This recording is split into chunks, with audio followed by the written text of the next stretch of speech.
Hello everyone.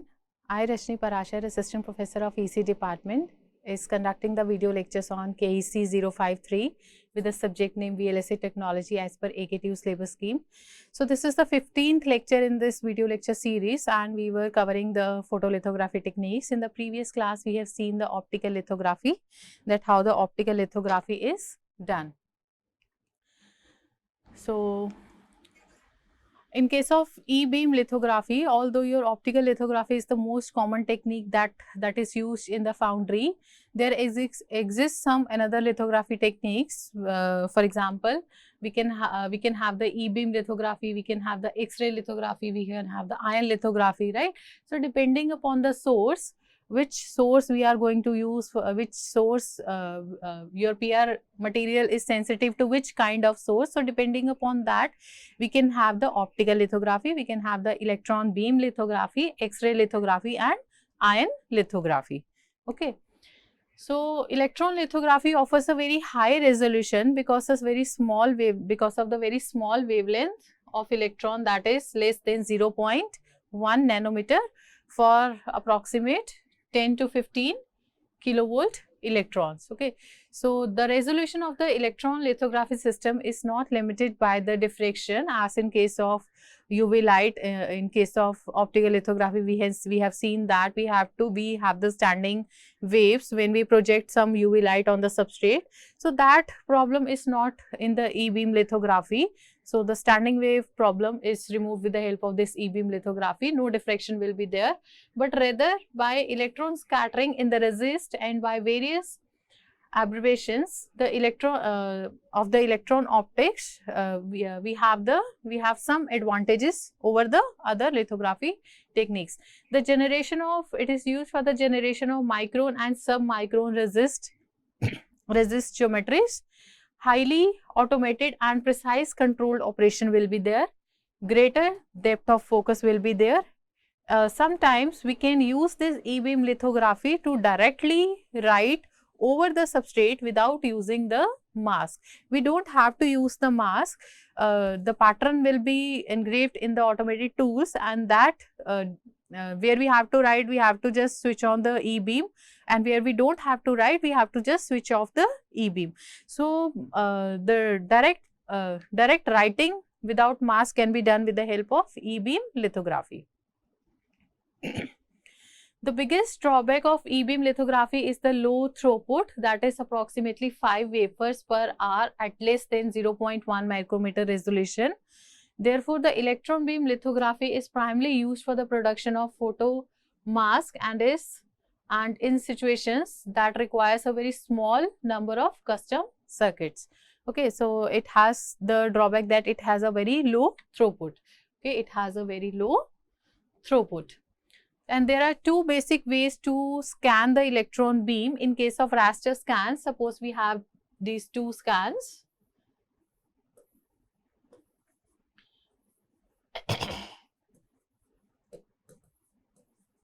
Raster scan, and in case of vector scan, we have this circuit. Okay, suppose we have this circuit. Okay, and same circuit is here. Okay, in case of raster scan, it will be the complete circuit will be scanned. Okay, it will be scanned like this. Okay, but in case of vector scan, only your E-beam is used to scan the circuit only. Okay, so in case of raster scan, the pattern are written by the E-beam that moves through the regular pattern. The beam scans the sequentially over the entire area and is blank off where it is exposure is not required. On the contrary, your vector scanning, the electron beam is directed only to the requested pattern and hops from feature to feature.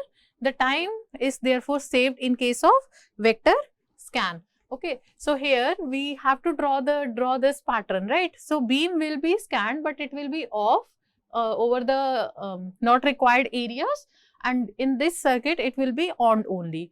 But in this case, it will not scan the entire place. It will only scan the beam is on only in this area.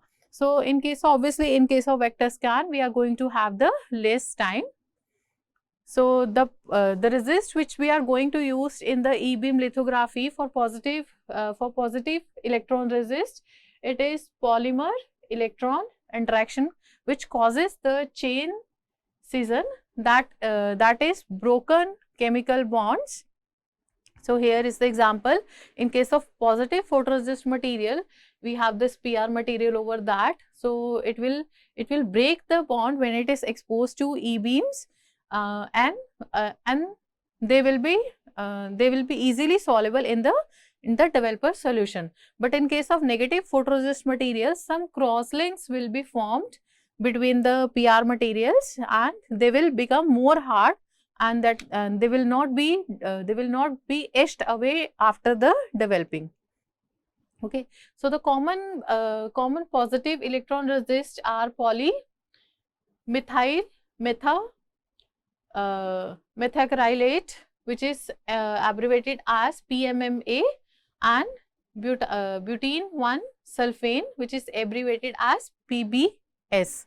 So the positive electron resist typically have the resolution of 0.1 micrometer or better.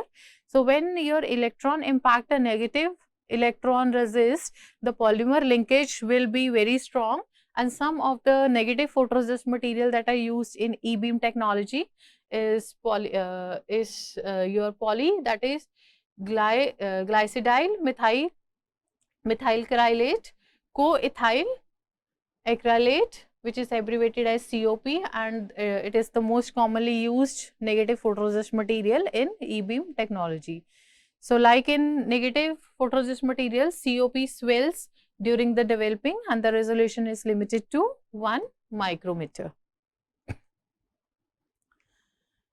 So in case of e-beam lithography, the tinier resolution are required by the IC industry, because the tinier resolution is required by the IC industry, that achieves through the use of shorter wavelengths. So based on the absorbing capacity of the mask or the resist material, gamma rays wavelength cannot be used, utilizing the de Broglie's equation for the principle of wave particle duality. If an electron have the energy of 10 electron volt, which produces a short wavelength of 12 pm, that signifies the huge reduction in the wavelength as compared to your X-ray radiation techniques. So this implies the e-beam lithography has the possibility of better resolution than in any electromagnetic method. The formula is your lambda h is the Planck's constant, under root of 2 me delta v.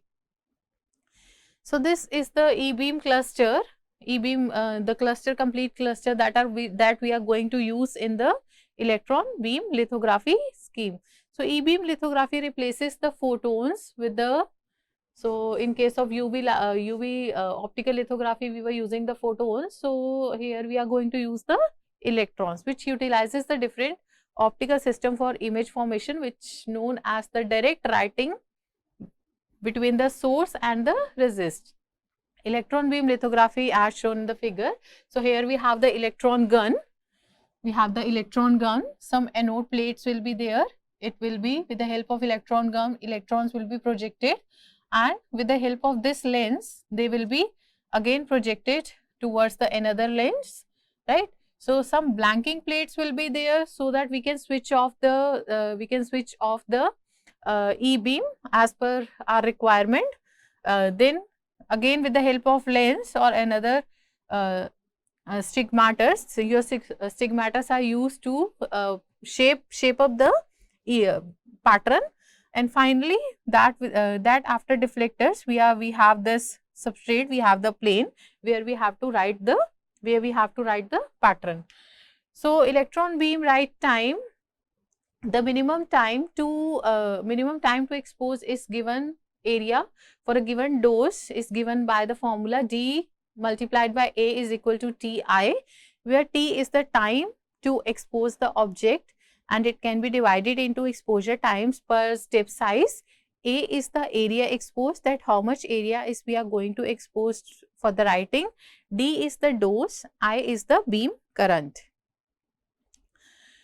So in case of electron source, so first one is the electron source in case of E-beam lithography, or E-beam electron source is the most important part of E-beam system. It is where your electrons are generated, which will eventually reach on the sample and they are exposed to the sample. So an ideal electron source should have a very high intensity. It should have a very high intensity and a high uniformity, small spot size, good stability and long life, right? So ideal electron source should have these properties. In an electron source, your electrons are removed from the cathode of the gun either by heating the cathode or by applying the very large electric field. The first process is called the thermionic emission and the later is called the field emission. The if it is removed by cathode gun, it is known as thermionic emission. If it is removed by applying the high electric field, it is known as field emission. And the combination of two, which is called the thermal field aided emission, is also sometimes used in the E-beam technology. So in case of thermal emission, we have this heated filament and we have the accelerated plates, and we are going to extract the electrons from this. And in this case, we are going to apply some high electric field over there, and with the help of that, we are going to extract the electrons. So tungsten tip here you can see we have this tungsten tip. Tungsten tip provides the extremely high fields necessary for the electron extraction. Two anodes are normally used. The first anode is the extraction electrode, and it is used to extract the electrons from the cathode tip, and the second is used to accelerate the electrons to the full potential. The shield electron is used to prevent thermally generated electrons from entering the beam. Thus, the electrons are only limited to the tungsten tip only. Next, we have the stigmatter. Stigmatter is a special type of lens which is used for the alignment of beam. Okay, so where your beam we have to align. So to align that beam, your stigmatters are used. Stigmatters may be either electrostatic or magnetic and consist of 4 or more poles. So here we can see that we have some plus minus plates. They are known as coils with some polarities. Okay, so here this green one is the corrected pattern, and it is the assigned electron beam. So it will be with the help of this plus or minus polarity, your beam will come in exact shape and at exact place. So the stigmatter system is responsible for correcting the beam shape also to be in circular. Again, it consists of 4 or 8 poles that surround the optical axis. Adjustment is performed by the balance of electrical signal of the poles. Electron lens. The physical principle of this electromagnetic lens can be described by using the basic law of electromagnetism. The electron motion can be modeled by EM waves, which implies that it can be focused and manipulated analogous to the classical optical system. So at the time your electrons maintain the characteristics and the properties of classical charge particles, your electron lens can be made only to coverage, not to divert. Your electrons should not divert from one place to another place. They are only used to cover the area, and electrons can be focused either by electrostatic force or by magnetic force. Next, we have the beam blankers. Beam blankers are used to turn off or on the blank beam. This is required when your vector scanning is done and the beam need to be removed from one part of the wafer to the another part of the wafer. The beam must be blanked in a time which is very small as compared to the time taken to eliminate the 1 pixel on the array, and the beam cannot move along the substrate while it is being blanked. So it works by applying a voltage to the upper plate which deflects the electron beam away.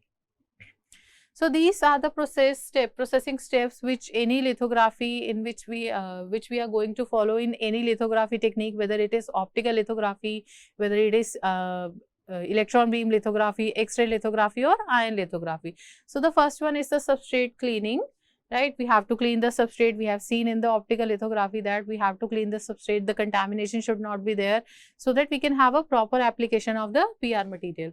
So, after that we are going to apply the PR material, then post it is baked to certain temperature, so that that liquid PR material, it should be in the dry form. Then it is exposed to the E-beam, then post exposure bake, then the development and the pattern transform will be there with the help of etching. Some advantages and disadvantages of this E-beam. The print, it is used to print the complex pattern directly on the wafers. It eliminates the diffraction and diffraction problem. High resolution up to 20 nanometer can be achieved. It is a very much flexible technique, and it has a very high speed. Okay, so there are some disadvantages. Some disadvantages. So, some disadvantages are, it is a bit slower than the optical lithography technique. It is a very much expensive and complex system is used.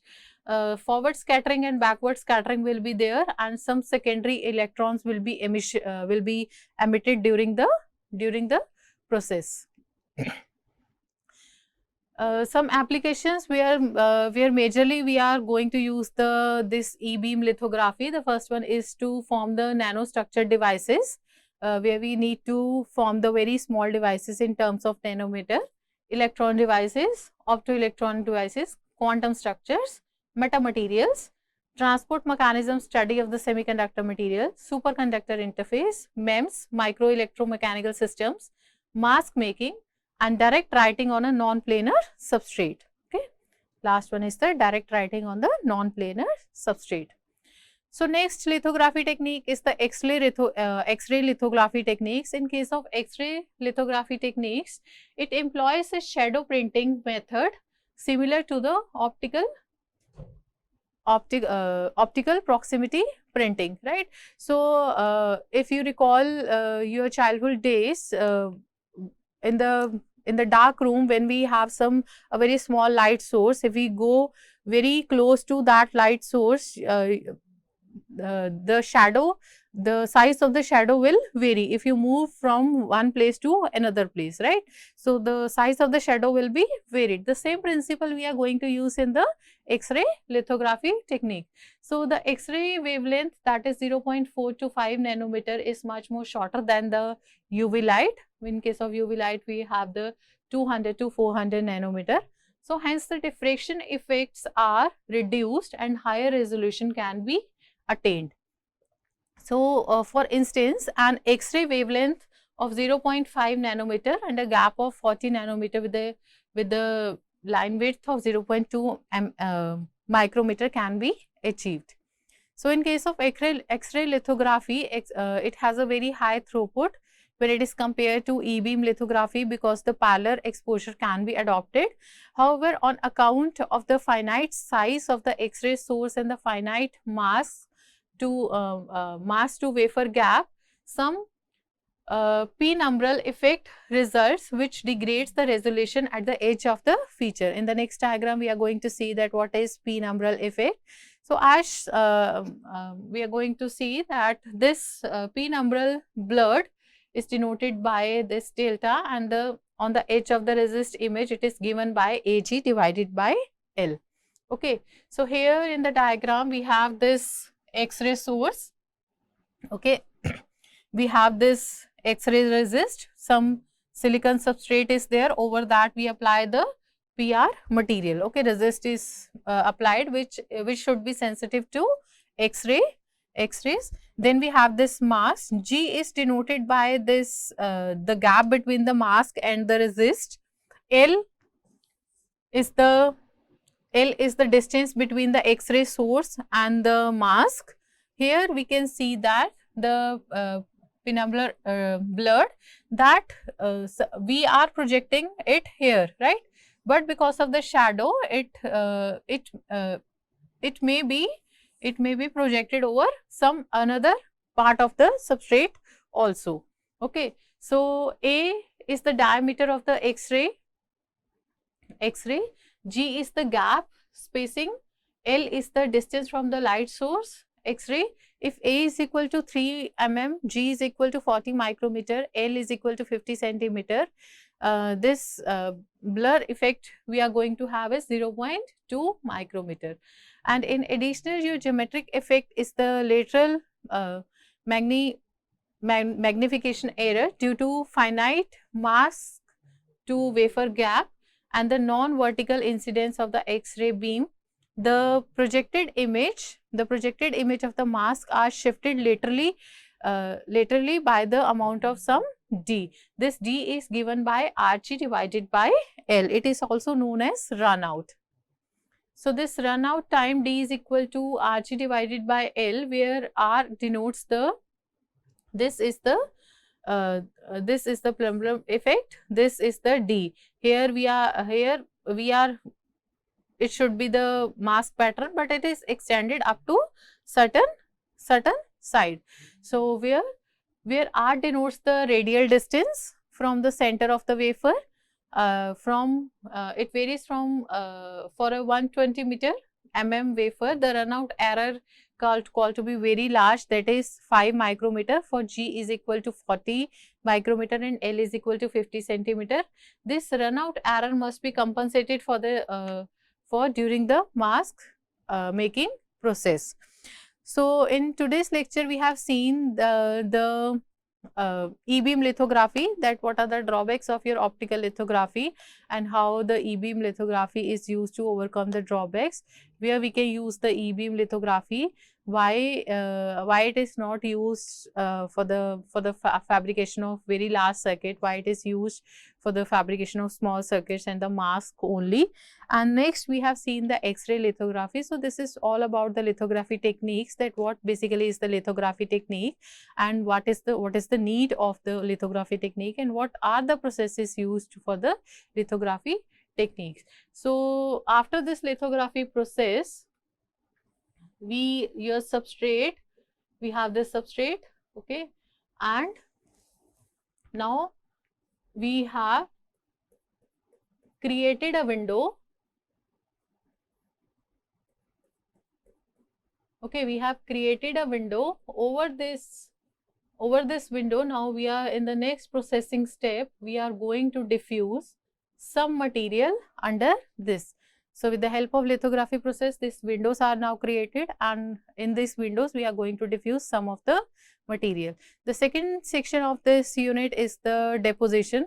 So before diffusion, your deposition of material should be done for polysilicon or silicon nitride, depending upon the application. That deposition is done and then your diffusion is done. So in the next upcoming lectures, we are going to cover the deposition of polysilicon material, polycrystalline silicon, silicon dioxide, silicon nitride, what are the temperature range, what are the chemical reactions involved for that deposition process.